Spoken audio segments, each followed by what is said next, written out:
form the all-devouring narwhal changed into? How come he knows that, too? Really? So, you're telling Paimon that giant whale and this guy can both turn into the fowl? How does that work? It's a subconscious instinct.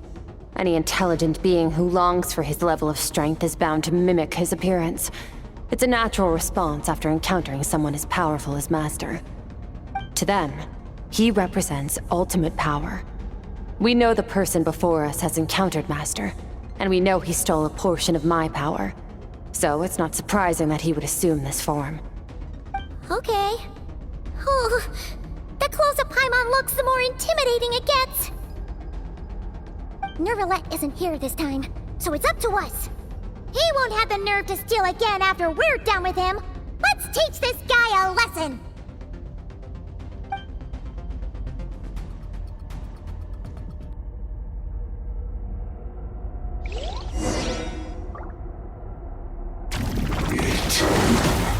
Infinite, everlasting.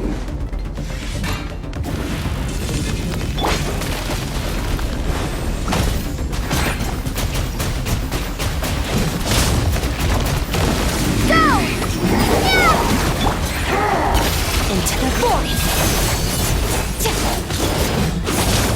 Surge! Ha!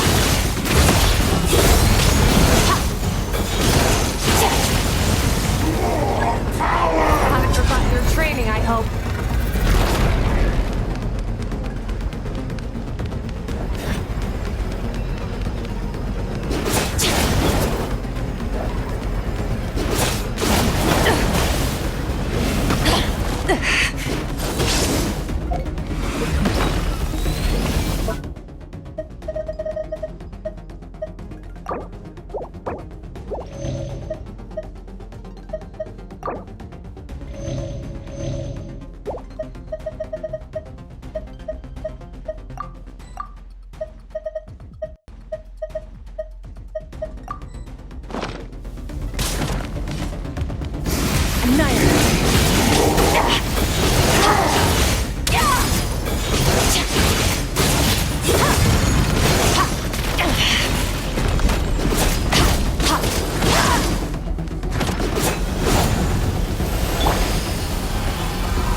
That's more like it.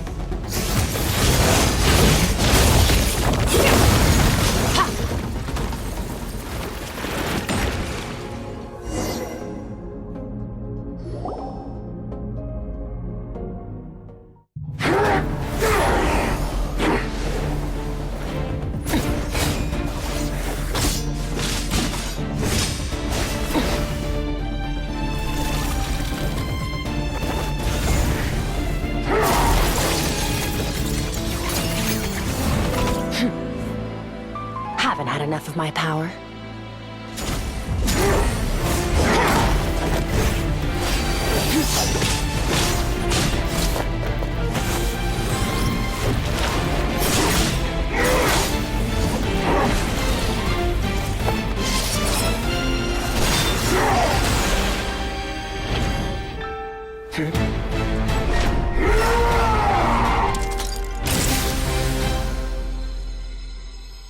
Well then, let's see how much more of this power you can handle.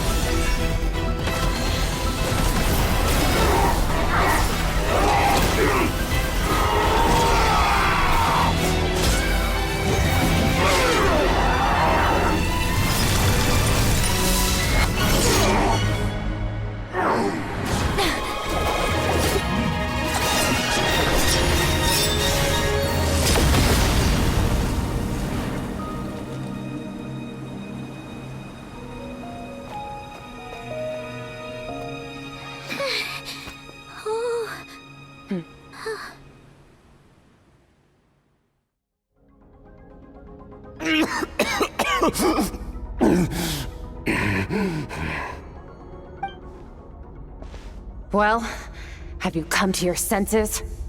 You saw that my body was at its limit.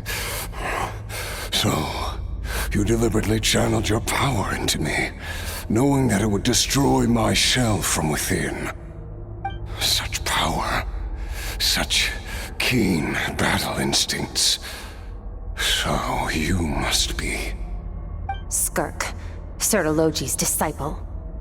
How long has it been? How long has he been away from Tevat? Hundreds of years. Hundreds? Sorry, it's a lot to take in. I should introduce myself. I am Skofnungar, a friend of your master and one of his followers. This is the first time I've heard your name, Skirk. But hundreds of years ago, I knew you existed. And I knew you would come here. Hundreds of years ago? Sounds like you and Master have quite the history. Care to tell us about it? Of course. Might as well take advantage of a clear head while I can. The story starts a long, long time ago. I was born into a noble family in Conria. As the eldest son, I was set to inherit our title. But I contracted an incurable illness as a child, and everyone gave up on me. I trained the sword harder than anyone else, defeated all of my peers. But it was all in vain. When other people looked at me, all I saw in their eyes was pity or a strange glee in my misfortune. Even my parents were just waiting for me to die. Over time, my heart hardened, and I became aimless. That was the point where I met your master, Sertologi. We were similar in age, but different in background. He was born in prison, the son of criminals who had been sentenced to death. He spent his childhood wandering the streets, facing more criticism than the literary works in the Universitas Magistrorum. Yet, he always wore a smile on his face, as if kindness and malice were one and the same, and he could not see the difference. I still remember what he said to me when we first met. You need to fight to survive. Even if it's a losing battle, it should light a fire under you. How can you sit back like this and go down without a fight? That does sound like something he would say. He was the first to acknowledge that I was worth something, and he inspired me to keep going.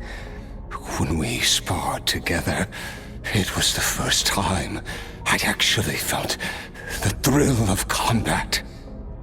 When I was 10, he stole forbidden research materials and managed to cure my illness. It was like there was nothing in this world he couldn't accomplish. When it came to the human form, he was always intent on pushing the boundaries of possibility. But somewhere along the way, I fell behind. My talents were nothing compared to his, and at some point, I realized he had pulled so far ahead, I was too embarrassed to even ask him to spar. After his grand endeavor was successful, he sought me out and said to me, "This planet no longer holds anything of interest to me, so I'm leaving. But first, I have an offer. I can use a power I have just refined to break the curse of immortality for you. Your death was once what we worked so hard to prevent. But the immortality you now face is a different kind of pain altogether." I'll pass. Immortality doesn't sound so bad to me. Since I can't die, it means I have an infinite amount of time to get stronger. Maybe I'll finally catch up to you one day, and we can spar like we used to. Are you sure? I cannot say when I will return. Your body, or rather, your soul, might not be able to withstand this curse. All I can do is try. After all, a wise man once told me, people need to fight for their own survival. Wise indeed. Nevertheless, if you grow weary of the pain of immortality, and wish to experience a good sparring match before you wither away, seek out my disciple. Disciple? Never thought I'd hear that word coming from you. Nor I, but Vedifenir said I was destined to find a disciple out there in the universe, and bring her to Tibet. You know as well as I, Vedifenir's prophecies are never wrong. Well, now I'm curious about who this disciple of yours will be. All Vedifenir said was that one day, the stars shall bow in her honor. Sounds pretty impressive. Of course. Only the most outstanding people would have the right to become my disciple. Still self-assured as ever, I see. But you're not wrong. I'll be leaving then. Oh, and if you are serious about getting stronger, I left you a little gift in the primordial sea. As I've said before, walk whatever path you want. Freedom means even the wicked get to make their own choices. Waiting for me in the primordial sea was the all-devouring narwhal, already beaten into submission by Sertologi. In its weakened state, I was able to cut off part of its flesh and sew it into my own heart. Your heart? That sounds like torture! How did you even survive that? Because, of course, I bear the curse of immortality. So, you used the curse to turn yourself into a vessel for power. Even with that whale's ability, devouring power like that is not something the human body can withstand. With your body and soul constantly at the breaking point, it was the curse of immortality that sustained you. But that is not